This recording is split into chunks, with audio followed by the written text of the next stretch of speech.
मैं नरेंद्र दामोदर दास मोदी छूटे हुए काम हैं जो अधूरे कार्य रह गए हैं उसको इससे 5 वर्ष की बात पूरा कर लेंगे और जो विकास की बात होगी जनता के लिए होगी, जनता हित के लिए होगी, वो सभी कार्यों को कर लेंगे।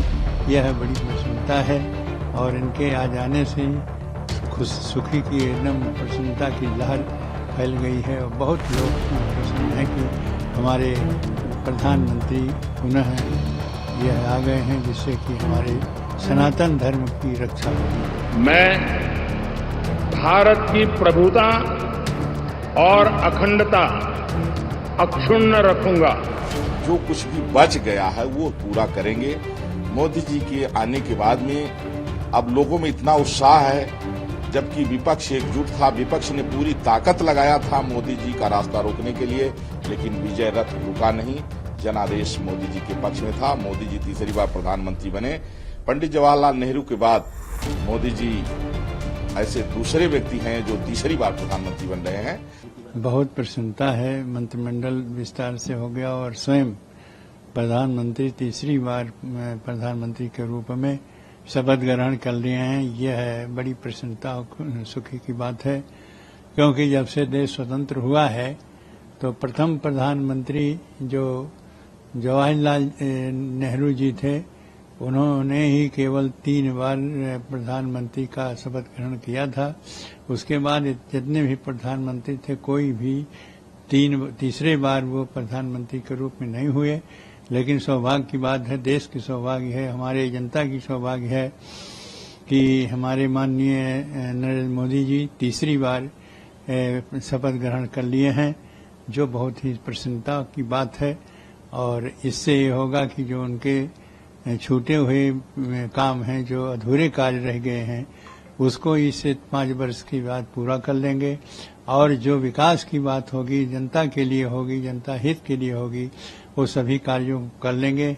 यह बड़ी प्रसन्नता है और इनके आ जाने से सुखी की एकदम प्रसन्नता की लहर फैल गई है और बहुत लोग प्रसन्न हैं कि हमारे प्रधानमंत्री पुनः यह आ गए हैं जिससे कि हमारे सनातन धर्म की रक्षा होगी। लोगों से क्या अयोध्या की जनता में जो रोष था, अब तो प्रधानमंत्री जी आ गए हैं, देश का विकास भी नहीं रुकेगा, अयोध्या का विकास, तो लोगों से क्या अपील करना चाहिए? देखिए, अयोध्या का विकास जो है प्रस्तावित है वो कभी नहीं रुकेगा। अभी जितना है होता है। जहां तक के हार जीत की होती बात है वो होती है रहती है।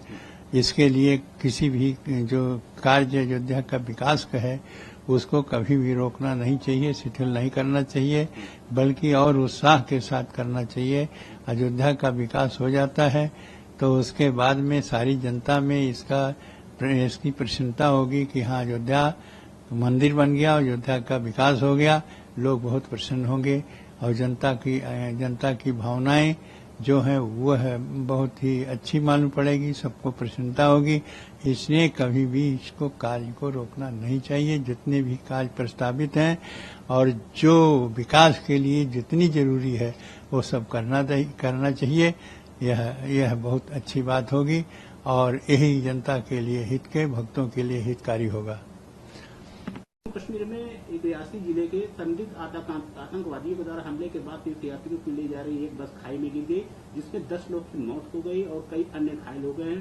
पहले तो ड्राइवर को आतंकवादियों के द्वारा गोली मारा गया, उसके बाद अनियंत्रित होकर बस खाई में गिर गई। महाराज जी, से 10 लोगों की मौत हो गई। अरे बहुत दुखद बात है, ये ऐसी घटना है जब यह बराबर कहा जा रहा है कि हमारा पड़ोसी देश और एक मित्रता के रूप में आवे और इधर भारत से बराबर ही कहा जा रहा, लेकिन वो इसमें कभी भी समझौता के रूप या मित्रता के रूप में नहीं आते। बराबर कोई न कोई घटना करते रहते हैं जो हमारे भक्तों का और हमारे देशवासियों का नुकसान हो रहा है और इस पर हमारी सरकार को सोचना चाहिए, क्योंकि किसी प्रकार से यदि घटना होती रहेगी तो न तो समझौता होगा और साथ ही साथ जो हमारी हानि होगी वो बहुत ही दुखद है।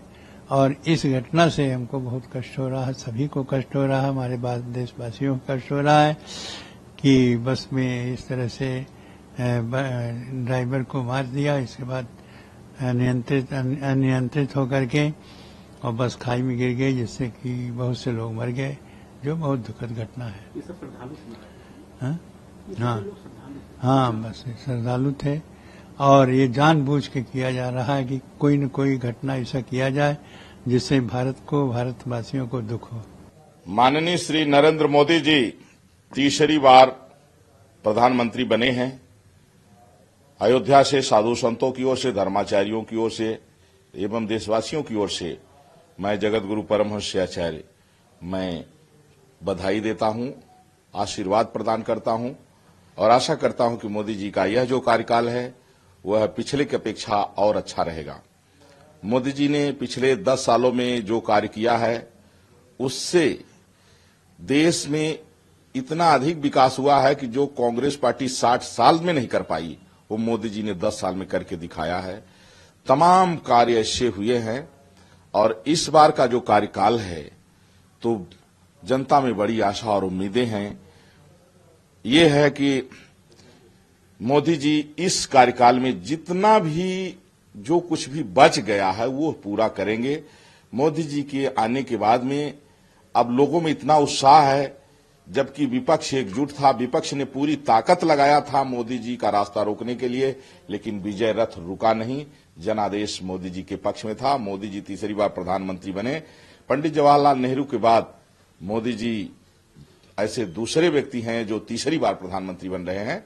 तो बहुत ही अच्छा है, भगवान की कृपा है और हम सबकी ये शुभकामना है, आशीर्वाद है और बहुत बेहतर काम।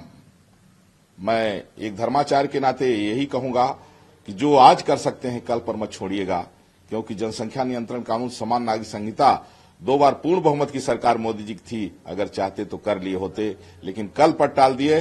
लेकिन अब जो ये कार्यकाल है यह देश के लिए अति महत्वपूर्ण है कि हमारा देश प्रथम स्थान पर पहुंचे और मोदी जी करेंगे, आशा विश्वास है। जो दिवंगत आत्माओं को भगवान जो है अपने चरणों में स्थान दे और उनके परिवार को यह दुख सहन करने की शक्ति दे। जो अस्वस्थ हैं वो शीघ्र स्वस्थ हों, मैं भगवान से प्रार्थना करता हूं।